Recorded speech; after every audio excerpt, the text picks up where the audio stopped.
Hello friends, स्वागत है आप सभी का आज की इस नई वीडियो में। आप देख रहे हैं आपका अपना यूट्यूब चैनल बोर्ड प्रेप 2.0। तो आज इस वीडियो में हम देखेंगे एमपी बोर्ड त्रैमासिक परीक्षा 2025-26 कक्षा 10वीं का सामाजिक विज्ञान का पेपर, और साथ ही साथ आज इस वीडियो में आपको इसके सभी प्रश्नों के उत्तर भी बताए जाएंगे। तो फ्रेंड्स, वीडियो को स्टार्ट करने से पहले अगर आप इस चैनल पर पहली बार आए हैं, साथ ही साथ यदि आपको और भी आने वाले वीडियोस के अपडेट चाहिए तो फ्रेंड्स, आपको वीडियो के नीचे सब्सक्राइब का बटन दिखाई दे रहा होगा, आपको उसे दबा देना है। इससे ये होगा कि जब भी मैं कोई नेक्स्ट वीडियो अपलोड करता हूँ उसकी नोटिफिकेशन आपको सबसे पहले मिल जाए। चलिए फ्रेंड्स, आज की इस वीडियो को हम स्टार्ट करते हैं। जैसा कि आप स्क्रीन पर देख सकते हैं, एमपी बोर्ड त्रैमासिक परीक्षा 2025-26 कक्षा 10वीं, विषय है सामाजिक विज्ञान। यहाँ पर पूर्णांक दिया है 75 अंक और समय दिया जाएगा आपको 3 घंटे। तो मैं आपके लिए लेकर आ चुका हूँ त्रैमासिक परीक्षा का कक्षा 10वीं का सामाजिक विज्ञान का पेपर, जो कि आपके त्रैमासिक परीक्षा के लिए क्वेश्चन बैंक पर आधारित है। तो चलिए यहाँ पर हम सबसे पहले देख लेते हैं निर्देश को। तो निर्देश में दिया है सभी प्रश्न हल करना अनिवार्य है। दूसरा है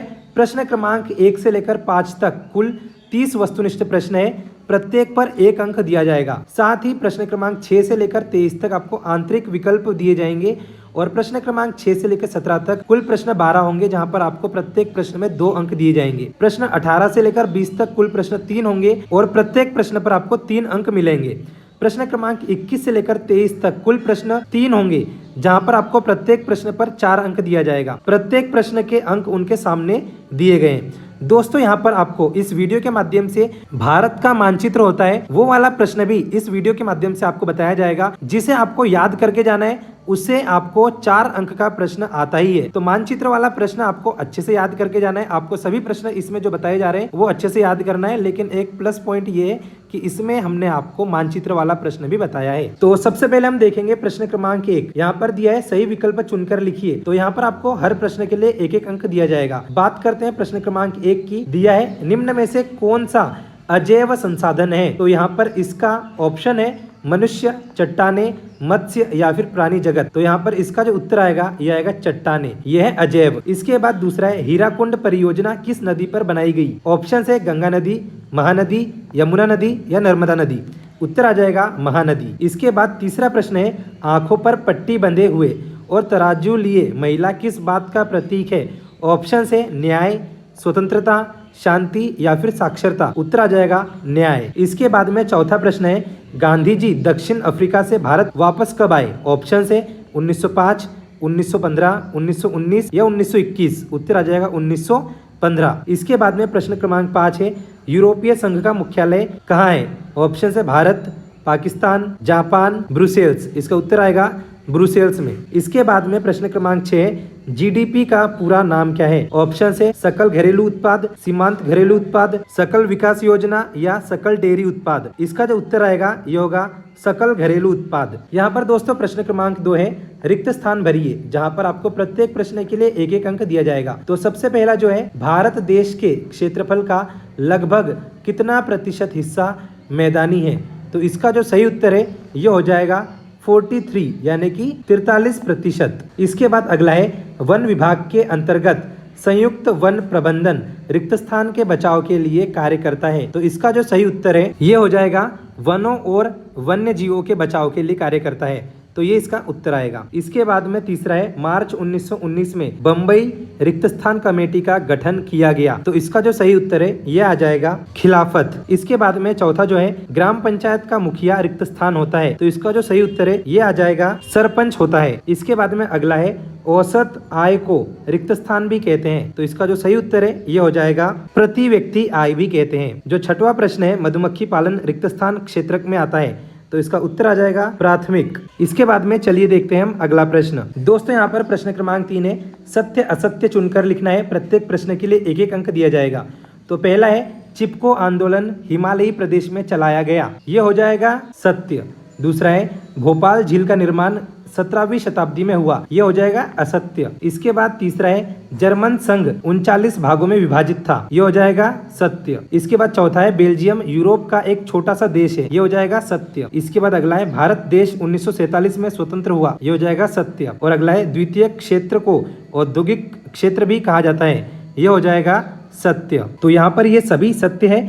सिर्फ प्रश्न क्रमांक 2 इसमें असत्य है। दोस्तों प्रश्न क्रमांक 4 में दिया है सही जोड़ियां बनाइए। यहाँ भी आपको सभी के लिए एक एक अंक दिया जाएगा। खंड क और खंड ख आप देख सकते हैं। तो पहला है मरुस्थली मिट्टी, इसका जो सही उत्तर है ये हो जाएगा राजस्थान। इसके बाद दूसरा है प्राकृतिक संसाधन, इसका उत्तर हो जाएगा हवा, पानी और मिट्टी। तीसरा है असहयोग आंदोलन, इसका जो सही उत्तर है ये हो जाएगा 1920। इसके बाद जो चौथा है रोलेट एक्ट, इसका उत्तर आ जाएगा 1919। इसके बाद ग्राम पंचायत, इसका उत्तर आ जाएगा सरपंच। और छठा है राज्य सूची, इसका उत्तर आ जाएगा कृषि। इस प्रकार से आपको इनके उत्तर लिखने हैं। चलिए देखते हैं प्रश्न क्रमांक 5। दोस्तों यहाँ पर प्रश्न क्रमांक 5 है एक शब्द या फिर एक वाक्य में उत्तर लिखना है। यहाँ पर भी आपको प्रत्येक प्रश्न के लिए एक एक अंक दिया जाएगा। तो सबसे पहला है टिहरी में किसानों द्वारा कौन सा आंदोलन चलाया गया था? तो इसका उत्तर आ जाएगा चिपको आंदोलन। इसके बाद में प्रश्न क्रमांक 2 है बैंक ऑफ फ्रांस की स्थापना किसने की थी? इसका जो सही उत्तर है ये आपको लिखकर बताया है, ये हो जाएगा नेपोलियन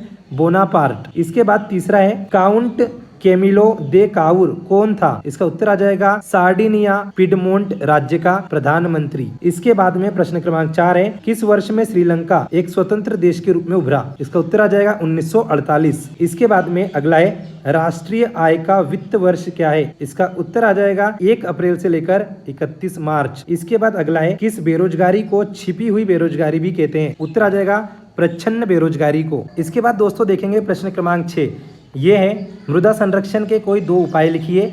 और अथवा में है मृदा अपरदन से आप क्या समझते हैं? इसके बाद प्रश्न क्रमांक 7 है काली मिट्टी की कोई 2 विशेषताएं लिखिए।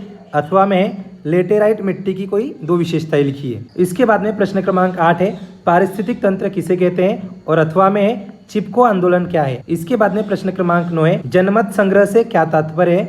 अथवा में है उदारवाद का अर्थ बताइए। प्रश्न क्रमांक 10 है सत्याग्रह से क्या तात्पर्य है? अथवा में है स्वदेशी और बहिष्कार का क्या अर्थ है? इसके बाद प्रश्न क्रमांक 11 है खिलाफत आंदोलन क्यों हुआ था? अथवा में दांडी यात्रा का क्या उद्देश्य था? इसके बाद प्रश्न क्रमांक 12 है संघीय सरकार किसे कहते हैं? अथवा में गृह युद्ध से क्या आशय है? इसके बाद में प्रश्न क्रमांक 13 है गठबंधन सरकार किसे कहते हैं? अथवा में नगर निगम को परिभाषित कीजिए। प्रश्न क्रमांक 14 है पंचायत समिति का गठन कैसे होता है? अथवा में आदर्श संघीय व्यवस्था के 2 पक्ष लिखिए। प्रश्न क्रमांक 15 है विकास का अर्थ लिखिए।